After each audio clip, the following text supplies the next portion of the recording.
ফাঁসি নিয়ে মানুষের মনে আগ্রহ আর ভয় কম নেই। কেন কোনো মানুষকে ফাঁসির সাজা দেওয়া হলো?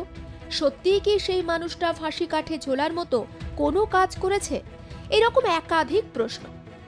এতদিনে গোটা বিশ্ব জেনে গিয়েছে মানবতা বিরোধী অপরাধে ফাঁসির সাজা দেওয়া হয়েছে বাংলাদেশের প্রাক্তন প্রধানমন্ত্রী শেখ হাসিনাকে। বাংলাদেশের আন্তর্জাতিক অপরাধ ট্রাইব্যুনাল সেই রায় দিয়েছে।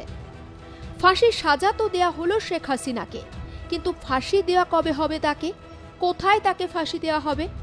বাংলাদেশে তো ফাঁসি দেওয়ার কোনো জায়গা নেই। গাজীপুরে মহিলা বন্দীদের জন্য জায়গা আছে ঠিকই, কিন্তু ফাঁসির মঞ্চ কই?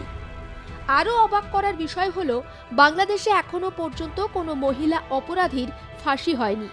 স্থানীয় এক সংবাদপত্রের রিপোর্ট অনুযায়ী 1971 সাল থেকে 100 জনেরও বেশি মহিলাকে মৃত্যুদণ্ড দেওয়া হয়েছে বাংলাদেশে, কিন্তু তার মধ্যে একজনেরও মৃত্যুদণ্ড কার্যকর করা হয়নি। এখনো সে দেশে 94 জন মহিলা বন্দী মৃত্যুদণ্ডের অপেক্ষায় রয়েছেন। এর মধ্যে কাশিমপুর কারাগারে রয়েছেন 34 জন মহিলা বন্দী। শেখ হাসিনার ফাঁসির রায়ের আগে পর্যন্ত সর্বশেষ ফাঁসির দণ্ডপ্রাপ্ত আসামি ছিলেন বরগুনায় স্বামী রিফাত শরীফ হত্যা মামলায় ফাঁসির সাজাপ্রাপ্ত আসামি আয়েশা সিদ্দিকা মিন্নি। বর্তমানে কাশিমপুর মহিলা কারাগারের মাধবীলতা সেলে তিনি বন্দী রয়েছেন। 2020 সালের 30 সেপ্টেম্বর মিন্নির ফাঁসির রায় হলেও 5 বছরেও তা কার্যকর হয়নি। 1971 সালে বাংলাদেশ স্বাধীন হয়। তখন থেকে আজ পর্যন্ত নানা অপরাধে অনেক আসামিকে ফাঁসির রায় দিয়েছে বাংলাদেশের নিম্ন ও উচ্চ আদালত।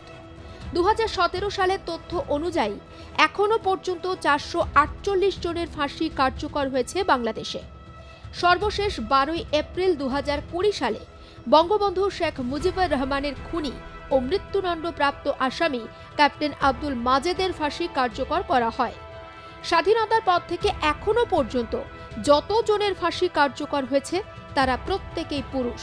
আপনি ঠিকই শুনছেন, বাংলাদেশের ইতিহাসে এখনো পর্যন্ত কোনো নারী আসামিকে ফাঁসি দেওয়া হয়নি। একটি হিসাবে দেখা গিয়েছে, স্বাধীনতার পর থেকে শতাধিক নারীর ফাঁসির আদেশ হয়েছে বাংলাদেশে। এটা ঠিক, কিন্তু আজ পর্যন্ত কোনো নারীর ফাঁসি কার্যকর হয়নি। তাদের মধ্যে অনেকেই দীর্ঘদিন জেলে কাটানোর পর বেরিয়ে গিয়েছেন, কেউ কেউ মারাও গেছেন, কারো কারো আপিলের শাস্তি কমেছে। নিয়ম অনুযায়ী ফাঁসির সাজাপ্রাপ্ত আসামিরা সর্বশেষ সুযোগ হিসাবে রাষ্ট্রপতির কাছে ক্ষমা প্রার্থনা করতে পারেন। রাষ্ট্রপতি তাদের ক্ষমা না করলে ফাঁসি থেকে বাঁচার আর কোনো উপায় তাদের থাকে না। তবে আজ পর্যন্ত কোনো নারীর আবেদন রাষ্ট্রপতির কাছে গেছে এমন নজিরও নেই। 2007 সালে কাশিমপুরে একমাত্র মহিলা কারাগার উদ্বোধন হয়। বাংলাদেশে প্রত্যেকটা কারাগারে ফাঁসির মঞ্চ থাকলেও সেখানে কোনো মঞ্চ নেই।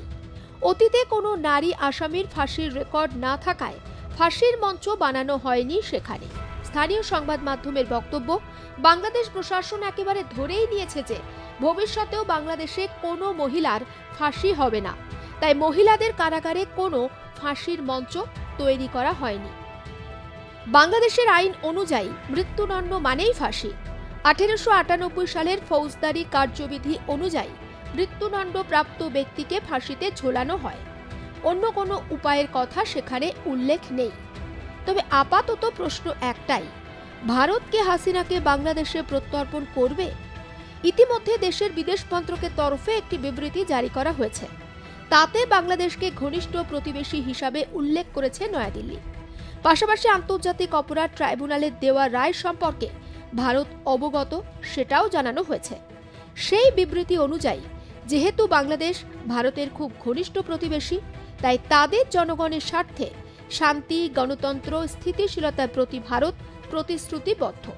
কিন্তু প্রত্যর্পণ করা হবে কিনা শেখ হাসিনাকে, সে ব্যাপারে কোনো স্পষ্ট বার্তা দেওয়া হয়নি নয়াদিল্লির তরফে। ব্যুরো রিপোর্ট, আর প্লাস নিউজ।